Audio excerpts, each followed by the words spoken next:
o quanto a transfusão é popular. Primeiro, a transfusão ela é tradicional, usada há décadas na medicina. Segundo, há muitos relatos de pacientes que apresentaram boa evolução clínica após a transfusão. Terceiro, ela apresenta uma lógica. Se um paciente perdeu muito sangue, faz todo sentido, toda a lógica, repor aquele sangue perdido. É o único tratamento disponível capaz de normalizar de forma rápida os níveis de hemoglobina. E ela tem um alto nível de recomendação médica por instituições de renome. Entretanto, esses motivos por si só não constituem evidências científicas sólidas, não fazem parte da pirâmide de evidências. Por exemplo, tradição não é prova de eficácia. Uma revisão publicada na renomada revista Lancet, em 99, comprovou que o repouso não melhora a condição clínica em mais de 15 doenças diferentes. Relatos de caso de melhora também não constituem evidência científica sólida. Tanto é verdade que, embora muitos pacientes com câncer tenham relatado melhora com o uso da fosfetanolamina, o Conselho Federal de Medicina, mesmo assim, afirma a necessidade da realização de ensaios clínicos para testar a sua eficácia. O fato de um tratamento apresentar uma lógica, fazer sentido no sentido biológico, também não é prova de que ele é eficaz. No passado, por exemplo, um certo tipo de arritmia, quando era bastante intensa, aumentava o risco de morte súbita. Portanto, medicamentos que conseguiam controlar aquela arritmia eram fornecidos para os pacientes. Havia muita lógica nisso, porque se você controlasse a arritmia, você iria reduzir o risco de morte súbita. Mas quando esses medicamentos, como o Encainid, foram testados num ensaio clínico, os pesquisadores tiveram que parar o estudo, porque o índice de mortalidade era o dobro nos pacientes que tomavam o medicamento, em comparação com o placebo. E o fato de que um tratamento melhora um exame laboratorial não prova necessariamente que o tratamento é bom clinicamente para o paciente. O fluoreto, por exemplo, é um medicamento que era usado para tratar a osteoporose, apresentando uma enorme eficácia na melhora da densitometria óssea. Entretanto, embora os pacientes que tomassem o fluoreto tinham melhora na densitometria óssea, eles apresentavam mais fraturas, e não menos. E não é porque um tratamento é recomendado por uma instituição importante que necessariamente ele é eficaz.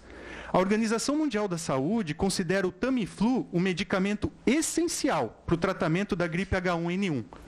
Mas uma revisão sistemática da Cochrane, que é uma organização de pesquisadores internacionais que faz revisões científicas de alto nível, concluiu que o Tamiflu não diminui complicações e só reduz a persistência dos sintomas de 7 para 6,3 dias.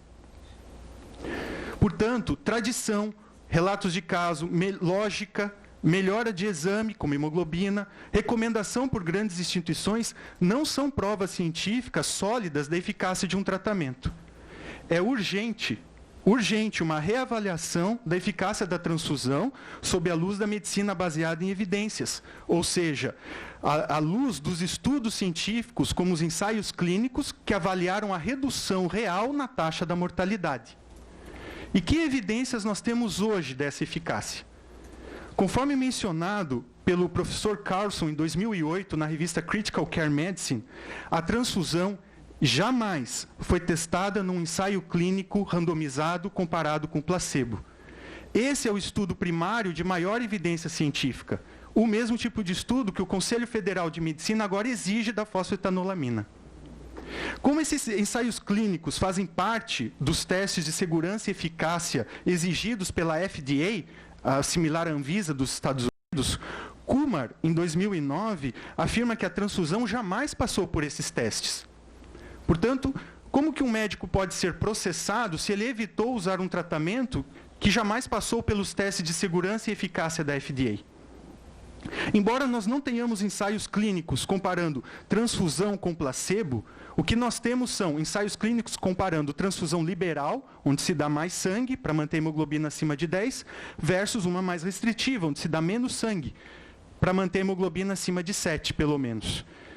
E uma revisão sistemática, que são revisões científicas que englobam todos os estudos para não ter viés nem tendenciosidade, publicada em 2014 por Sarpeter, de todos esses ensaios clínicos, concluiu que mais vidas são salvas quando se restringe a transfusão. A cada 33 pacientes tratados com uma transfusão restritiva, uma vida é salva, por se dar menos sangue, não mais.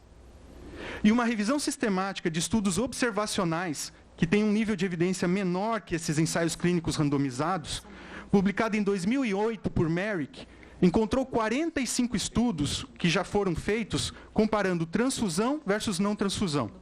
Em 42 dos 45, os riscos com a transfusão foram maiores que os seus benefícios.